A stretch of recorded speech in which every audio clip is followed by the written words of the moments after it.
Thanks for listening to Mike Douglas, Michigan's retirement coach.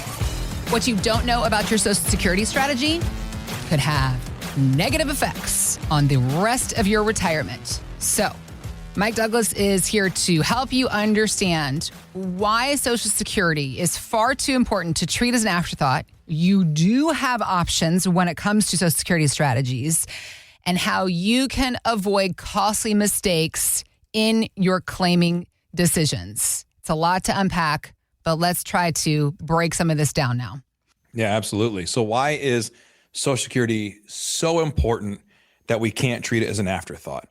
Well, number one, most people don't have a true plan for Social Security. You need to figure out how it integrates. Social Security is part of a retirement plan. It's not an entire retirement plan for most people. I mean, there is a large portion of people that all they have is Social Security and they live a very, challenged fixed income life in retirement. But for those who have retirement savings and investments and all that, Social Security is a piece of the puzzle. It's not the whole thing. It's like having a basketball team, and that's one of the players you're coaching, but you need them all running the same play. So you have to figure out how it all works together. But most people don't have a Social Security strategy. A study says that 39% of Americans say they have a strategy for how they'll take it. Without a plan, people risk making emotional or bad decisions. So number one, you need a plan and a strategy for how you're going to do Social Security. Number two, most people overestimate how much they think Social Security is actually going to cover. So depending on how much you earn determines how much you get in retirement. It can be a pretty healthy benefit. Some people are getting $3,000 to $4,000 a month of Social Security benefit. If you're a married couple, that can be $6,000 to $8,000 a month of Social Security benefits. That number can really go. On the other hand, if you're a single person, or if you maybe didn't have quite as much earnings in retirement, it could give you $3,000 to $4,000 as a married couple. And you got to figure out how much that's going to be able to actually pay the bills and how it's going to adjust for inflation over time. Most respondents to every survey you hear about Social Security, they list that Social Security is a major income source in it. What's interesting, though, is you look back at 1935 when FDR started Social Security. He really said it's a complementary piece of retirement planning. It's not the foundational core building block. It's a partnership piece with everything else you have. So number two, don't overestimate how much it will cover. Understand a full retirement plan, what your expenses are, what your after-tax income needs to be, and then how to get it using Social Security, pensions, investments, annuities, income, whatever you're doing, real estate, whatever your options are, just figure out how it all coordinates together. Number three, there's a lot of confusion around claiming ages, and it's becoming more widespread. You can go right now on YouTube, you can go on Google, you can search it out, and you will find so many recommendations of take it early, take it late, take it at full retirement age. And they all can be right. They all absolutely can be right. And I did a podcast one time and we were talking about this. And I said, for a lot of my clients, I recommend taking it early. And the amount of vitriol and hate I got from people just saying he just wants to keep their investment so he can make more money. It's like, actually, the problem is I've just had we have about 650 clients and my average client's about 66 years old.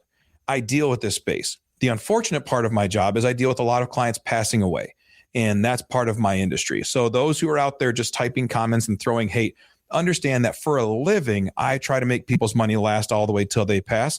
And I have clients die too young. I have clients die at a nice old age. If we had a crystal ball and we knew how long you're going to live, I could tell you when to take Social Security. But if you die before the age of 80, which every actuarial table says that men will die before the age of 80 on average, right? So if you die before age 80, it was better for you to have taken Social Security earlier rather than later. So I understand the concern. People say, well, I want as big of a benefit as possible. That's true. Then wait till 70 and pray that you don't die till after 82, right? Because if you die before then, you just gave a bunch of money back to the government unnecessarily. On the other hand, if you take it at 62 and you live to 85, 90, well, then you left a whole lot of money on the table that you could have gotten had you waited. So there's this tough actuarial, kind of teeter-totter that we're on, figuring out how much you should take. And people just take these articles, let it roll up every year. You know who really wants you to let it roll every year? It's the government. Like, people say that it's like, oh, well, it's advice. No, the government wants you to wait till 70. Why do you think they incentivize you with 8%? That's social construction. my kids and I were in the grocery store when they were little. And when they were very young, I would always tell them, if there's a cartoon character on the side, like not like a whatever one, but if you see the Ninja Turtles on the side of a box, it's probably a really unhealthy product.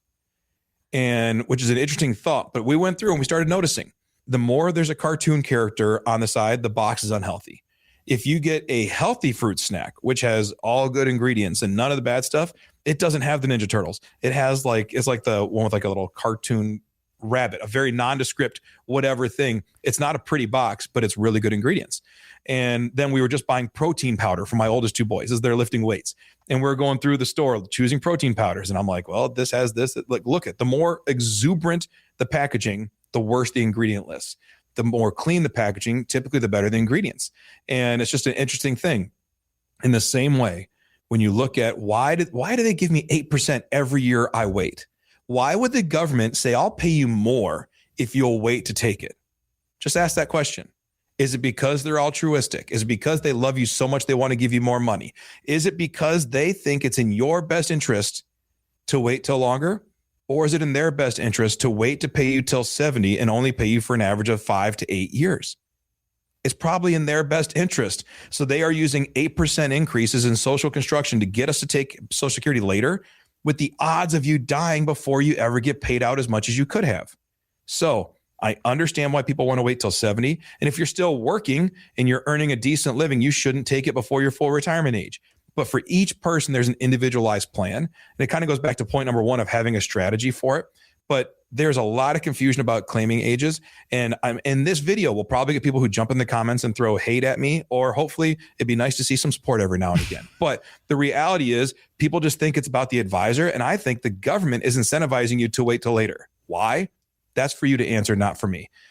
The fourth thing, there's a lot of fear about the future of Social Security. A lot of fear.